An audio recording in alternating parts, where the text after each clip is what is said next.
Assalamualaikum warahmatullahi wabarakatuh. Selamat siang, salam sejahtera untuk kita semua. Yang terhormat, Hakim Tinggi Pengadilan Tinggi Medan, Bapak Yose Rijal Sarjana Hukum Magister Hukum, selaku pembicara pada hari ini. Yang terhormat, Hakim Ad hoc Pengadilan Tinggi Medan, Bapak Ansyori Syaifuddin Sarjana Hukum, selaku moderator. Yang terhormat, Hakim Tinggi, Hakim Ad hoc, dan Hakim Justisial Pengadilan Tinggi Medan. Yang kami hormati, pejabat struktural, pejabat fungsional, serta aparatur peradilan Pengadilan Tinggi Medan.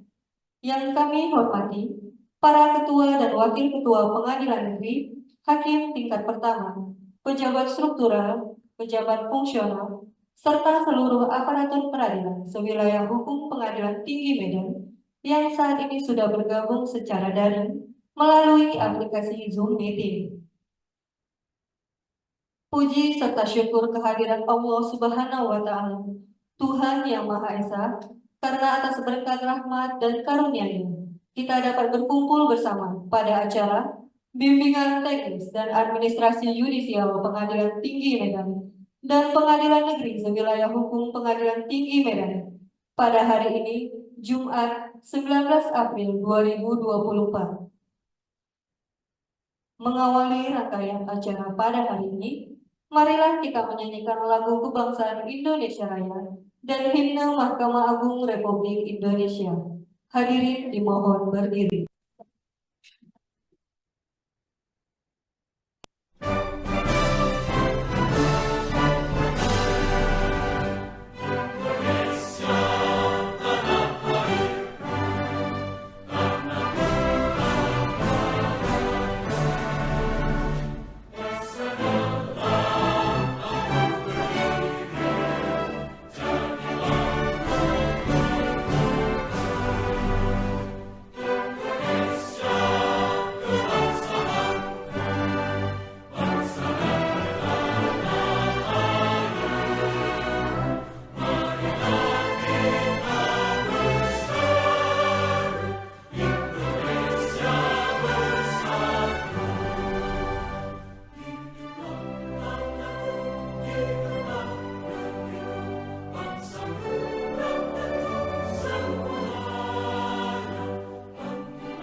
Hadirin kami persilahkan duduk kembali. Demi lancarnya acara pada hari ini, marilah sejenak kita berdoa. Pembacaan doa akan dipimpin oleh Bapak Dewi Beri Syakban, Sarjana Ekonomi, Arsiparis Ahli Pertama Pengadilan Tinggi Medan.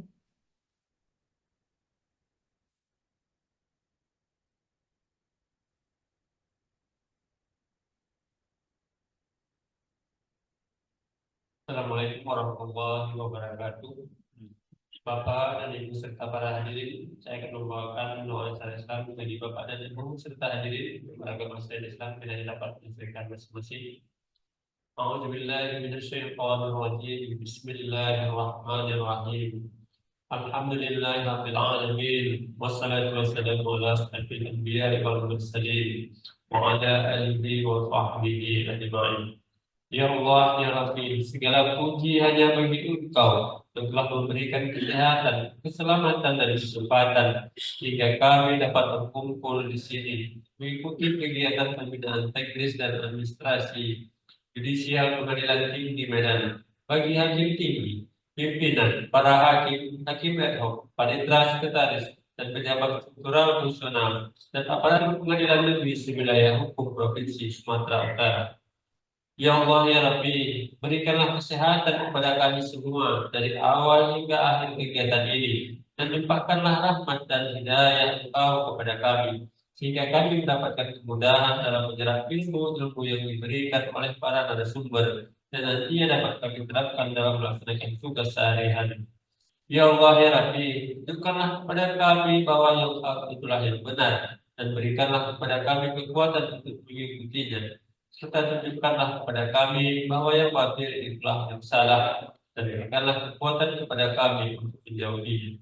Ya Allah, ya Hafiz, pertemukan komunikasi di antara kami, hingga dapat menyikapi perbedaan dengan indah, dan jadikanlah acara pada hari ini sebagai amal ibadah, sebagai simbol kebersamaan, kekuatan dan persatuan untuk membangun bumi pertiwi yang kami cintai berdasarkan iman dan takwa. Ya Allah, ya Ghafur, ampunilah dosa dan kesalahan kami, kesalahan orang tua kami, pemimpin-pemimpin kami dan orang-orang yang telah mendahului kami. Terimalah doa kami. Rabbana atina fid dunya hasanah wa fil akhirati hasanah wa qina adzabannar. Subhana rabbika rabbil izzati amma yasifun. Wassalamu ala mursalin walhamdulillahi rabbil alamin. Assalamualaikum warahmatullahi wabarakatuh.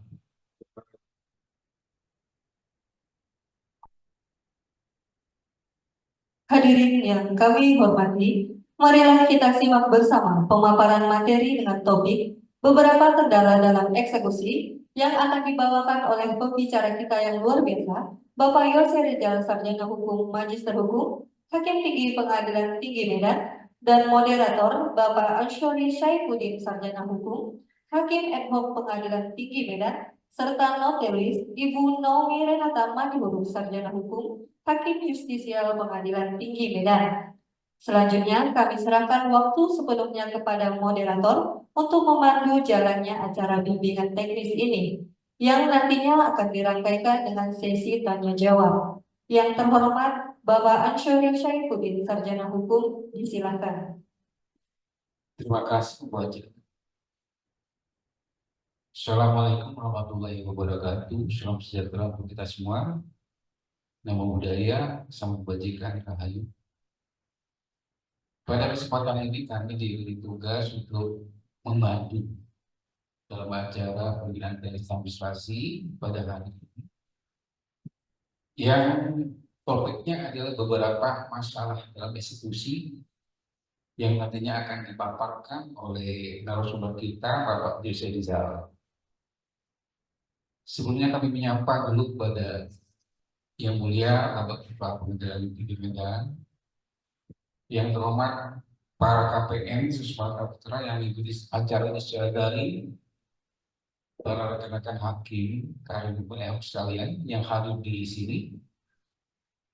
Kami perkenalkan bahwasanya yang akan membawakan acara ini adalah saudara Bapak Yose Rizal.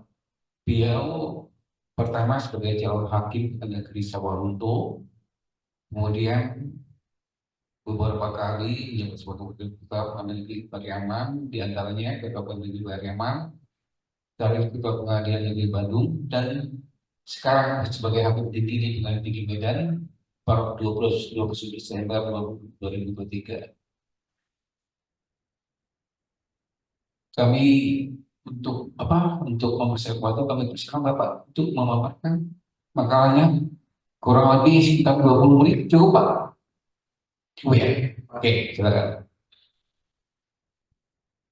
Assalamualaikum warahmatullahi wabarakatuh. Yang kami hormati Bapak Ketua Pengadilan Tinggi, selanjutnya yang kami hormati Bapak yang Ibu Tertinggi, yang kami hormati Bapak-bapak dan Ibu para ketua, wakil ketua, beserta hakim pengadilan negeri yang berada di wilayah hukum Pengadilan Medan. Selanjutnya yang dihormati Bapak dan Ibu yang mengikuti acara ini yang tidak dapat kami sebutkan satu persatu.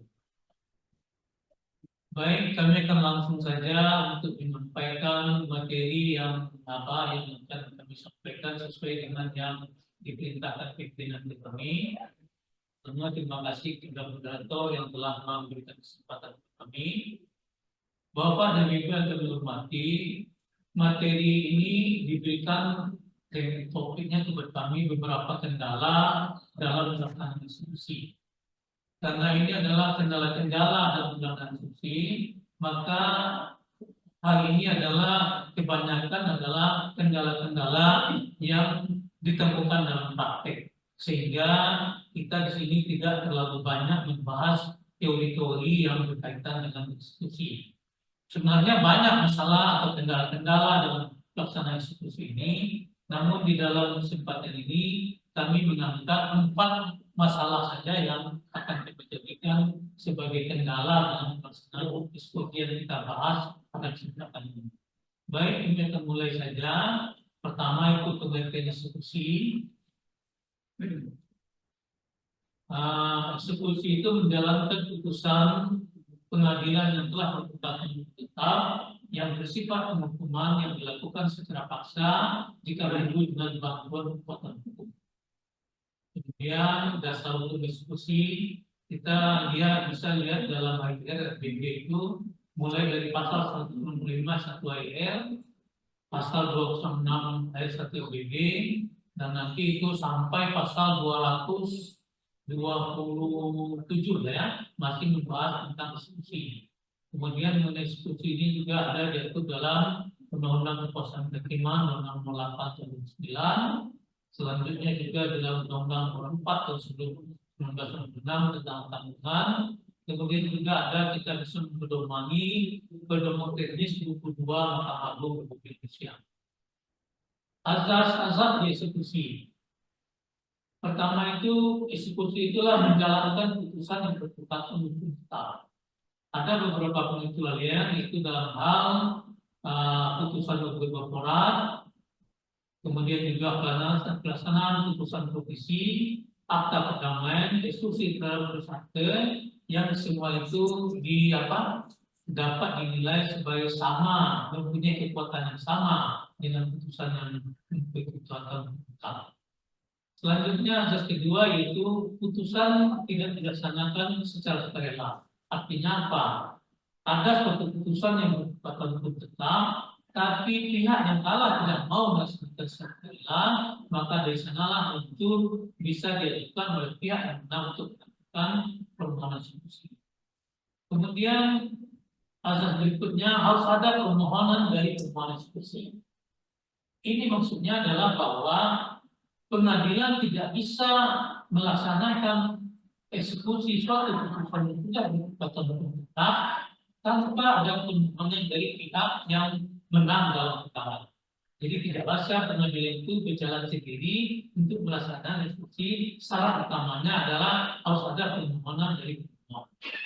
Kemudian putusan yang dieksekusi itu adalah putusan mengandung amar kondemnator. Artinya ada perintah penghukuman dalam suatu putusan yang berkekuatan hukum tersebut. Kemudian eksekusi atas perintah dan di bawah pimpinan ketua pengadilan. Jadi inilah asas-asas dari eksekusi. Kemudian macam-macam eksekusi. Eksekusi real diantaranya penyerahan barang, pengosongan, pembongkaran, dan melakukan suatu perbuatan tertentu. Kemudian eksekusi jenis selanjutnya itu eksekusi pembayaran sejumlah uang. Nah, inilah yang mungkin sering kita temukan dalam praktek eksekusi yang dilaksanakan di pengadilan tersebut. Berikut tahapan eksekusi. Pertama, seperti tadi adalah eksekusi itu diawali dengan permohonan. Jadi tanpa permohonan dari pihak pemohon, pengadilan tidak bisa sendiri menjalankan eksekusi tersebut. Kemudian setelah adanya permohonan dari pemohon eksekusi, hal selanjutnya yang kita lakukan di pengadilan adalah menelaah permohonan tersebut. Ini biasanya produknya dalam bentuk resume yang dibuat oleh panitera ataupun oleh panel perdata. Selanjutnya, seandainya berdasarkan resume tersebut, telaah tersebut diserahkan ketua pengadilan menganggap bahwa permohonan eksekusi tersebut bisa ditindaklanjuti, maka dipersilakan kepada pihak pemohon untuk mendaftarkan permohonan eksekusinya. Nah, dari pendaftaran inilah nanti ditetapkan skum ya, berapa biaya yang akan dibayarkan atau disetor oleh pemohon sebagai panja daripada biaya eksekusi tersebut. Selanjutnya, setelah permohonan tersebut terdaftar, maka para pihak dipanggil untuk dilakukan unmoney.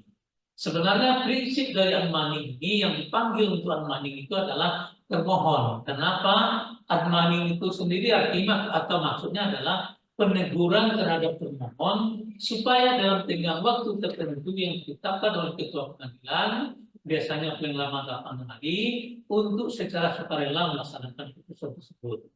Nah, walaupun demikian, sering-sering kita di prakteknya, di samping termohon, kita juga memanggil pemohon. Itu maksudnya apa? Supaya di dalam unmoney tersebut, kita bisa membicarakan kemungkinan-kemungkinan untuk eksekusi ini dapat dilaksanakan secara damai. Artinya secara sukarela. Nah, disinilah sering-sering kita sebagai ketua pengadilan bisa menyelesaikan eksekusi tersebut tanpa melalui pelaksanaan eksekusi, tapi melalui perdamaian konsensus-konsensus yang kita buat pada saat unmoney tersebut yang dapat dilaksanakan oleh para pihak. Selanjutnya, kalau dalam unmoney tersebut para pihak juga tidak mau melaksanakan sukarela, maka dimulailah tahap yang sebenarnya dari eksekusi tersebut, yaitu pelaksanaan dari eksekusi tersebut. Eksekusi ini bisa nantinya pelaksanaan dalam bentuk eksekusi real maupun dalam pelaksanaan terhadap eksekusi pembayaran sejumlah. Nah, inilah garis besar daripada tahapan-tahapan daripada eksekusi. Selanjutnya kita masuk ke pokok permasalahan, yaitu kendala-kendala dalam pelaksanaan eksekusi. Seperti yang kami sampaikan tadi, sebenarnya banyak kendala sesuai dengan kasus per kasus yang kita hadapi dalam menangani permohonan eksekusi. Namun dalam hal ini kami mengangkat 4 permasalahan saja, yaitu pertama tentang adanya bantahan atau gugatan, yang kedua adanya peninjauan kembali, ketiga tentang aparat keamanan, 4 bagaimana menafsirkan objek eksekusi menjadi tahanan negara. Kami kemukakan 4 hal ini karena sering 4 hal ini menyebabkan tertundanya eksekusi. Eksekusi itu molor sering berkutat pada 4 hal ini. Pertama, tentang adanya bantahan. Bantahan merupakan hal yang umum bahwa setiap permohonan eksekusi akan dilawan oleh termohon dengan bantahan, baik oleh termohon maupun oleh pihak ketiga. Pada prinsipnya, bantahan tidak menunda eksekusi. Karena bantahan itu merupakan upaya hukum luar biasa. Jadi, oleh karena dia upaya hukum luar biasa yang prinsipnya tidak menunda eksekusi, maka diserahkan kepada KPN, pertimbangan KPN, apakah akan menunda atau tetap melanjutkan eksekusi. Tentu dalam hal menunda atau melanjutkan eksekusi, tentu KPN harus membuat pertimbangannya dalam penetapannya.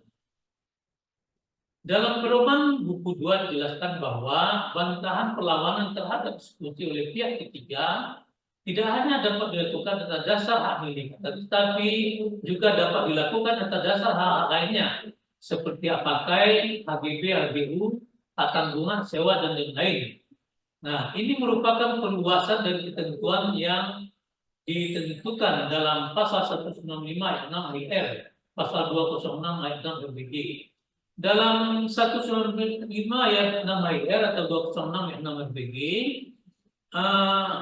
eksekusi ini hanya dapat perbantahan atau perlawanan ini hanya dapat diajukan atas dasar hak milik. Namun demikian di buku 2 diperluas, bukan hak milik saja, tapi terdapat juga hak-hak yang seperti disebutkan tadi.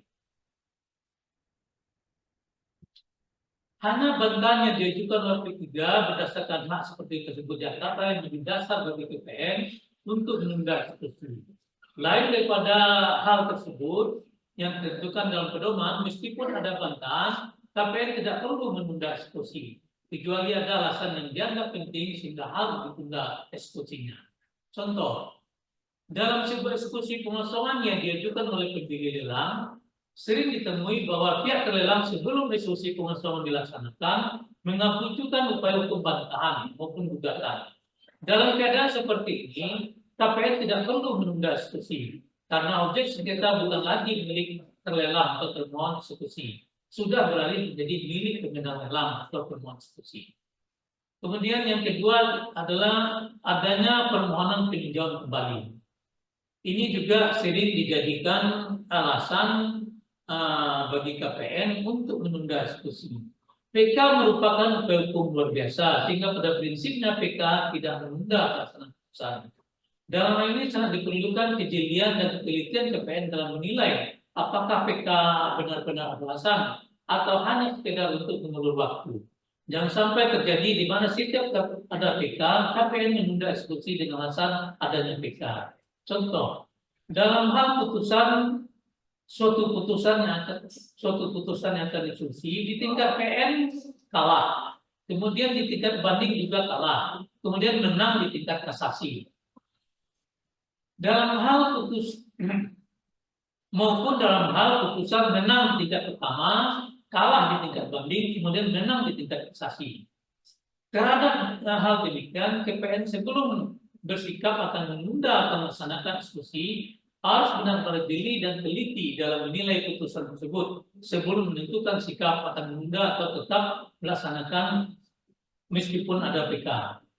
Seandainya menurut penilaian KPN ada ditemukan kelemahan dari putusan kasasi tersebut, alangkah baiknya jika eksekusi ditunda sampai turun putusan PK. Nah, ini juga pengalaman kita. Seandainya putusan itu baik tingkat pertama, banding, dan kasasi itu sering kalah menang. Nah, ini adalah indikasi bagi kita bahwa memang ada hal-hal yang perlu dijelaskan dalam putusan tersebut. Sehingga kecenderungan di sini bagi kami, pengalaman kami sebagai ketua pengadilan di beberapa tempat, kalau ada putusan yang tidak landai seperti itu, kami selalu akan menunda pelaksanaan eksekusi tersebut sampai turunnya putusan PK nantinya. Kemudian kendala berikutnya itu tentang aparat keamanan atau pengamanan. Aparat keamanan merupakan salah satu faktor penting dalam setiap eksekusi, terutama eksekusi real. Tanpa adanya pengamanan, biasanya Polri, eksekusi tidak akan terlaksana karena setiap eksekusi real akan selalu dihalangi oleh termohon eksekusi. Tidak jarang pula dengan bantuan jasa organisasi atau kekuatan kelompok tertentu atau ormas tertentu untuk menggagalkan atau menghalangi eksekusi tersebut. Permasalahan pertama adalah terkadang pihak keamanan masuk ke dalam materi perkara. Dalam artian pihak keamanan menilai kelayakan dari putusan yang akan diskusi. Hal ini sangat disayangkan karena tugas aparat keamanan hanyalah menjaga petugas eksekusi pengadilan dan mencegah pihak-pihak yang akan menghalangi eksekusi. Sehingga hal tersebut sangat disayangkan sekali. Untuk itu hal ini perlu ditegaskan kepada pihak keamanan dalam rakor. Jadi dalam rakor perlu kita tegaskan bahwa tugas pengamanan itu adalah seperti itu, tidak perlu masuk ke dalam materi pokok perkara. Permasalahan kedua sering terjadi dalam hal pelaksanaan eksekusi yang sudah ditetapkan waktu pelaksanaannya, namun karena suatu alasan yang tidak dapat dimengerti, sehari sebelum atau pada pagi hari sebelum pelaksanaan eksekusi, datang surat dari Kapolres untuk menunda eksekusi dengan berbagai alasan sehingga menyebabkan eksekusi gagal dilaksanakan pada hari yang telah ditetapkan tersebut. Pokok dari permasalahan ini ternyata setelah ditelusuri kepada pemohon, karena alasan dari pihak keamanan berupa belum jelasnya jumlah ruang pengamanan. Permohonan mengeluhkan nominal yang terlalu tinggi dan memberatkan pemohon. Terkait cara mengatasi permasalahan mengenai biaya pengamanan, tentunya perlu ada pembicaraan antara Mahkamah Agung dengan Kapolri untuk mengatur mengenai biaya pengamanan eksekusi. Jadi biaya pengamanan ini adalah hal yang Hal yang tidak tetap ya, yang sering dipatok sendiri oleh pihak pengaman sehingga kadang-kadang memberatkan pihak pengaman eksekusi. Dan bagi kita warga PN juga bukan mengenai dari pihak pengaman saja. Kadang-kadang kita juga hal seperti itu melakukannya, mematok biaya-biaya yang tidak perlu, yang melebihi daripada biaya yang sebenarnya ditetapkan untuk eksekusi tersebut. Kemudian permasalahan keempat yaitu objek tanah yang diskusi menjadi milik negara.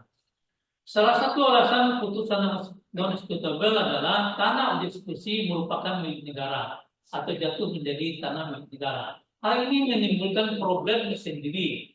Dalam hal KPN menentukan ini non-executable, seolah-olah KPN dapat menganulir sebuah putusan yang telah berkekuatan hukum tetap. Contoh, suatu putusan berkekuatan hukum tetap yang bersifat kondemnator menyatakan bahwa penggugat adalah pemilik dari objek sengketa, memerintahkan tergugat untuk menyerahkan objek sengketa pada penggugat dalam keadaan kosong dan amar seterusnya.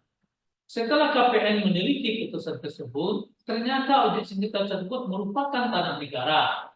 Misalnya saja dahulu tanah tersebut adalah berasal dari hak barat. Namun setelah tahun 1980 tidak dikonversikan ke hak-hak sesuai UPA, sehingga sesuai ketentuan tanah tersebut berubah status menjadi tanah negara. Dengan temuan tersebut, apakah KPN boleh mengeluarkan penetapan non-executable dengan alasan objek eksekusi adalah tanah negara? Terkait hal tersebut, masih ada dua pendapat. Ada yang berpendapat bahwa KPN tidak boleh mengeluarkan penetapan non-executable. Karena dengan mengeluarkan penetapan non-executable, berarti KPN telah menganulir suatu putusan yang berkekuatan hukum tetap.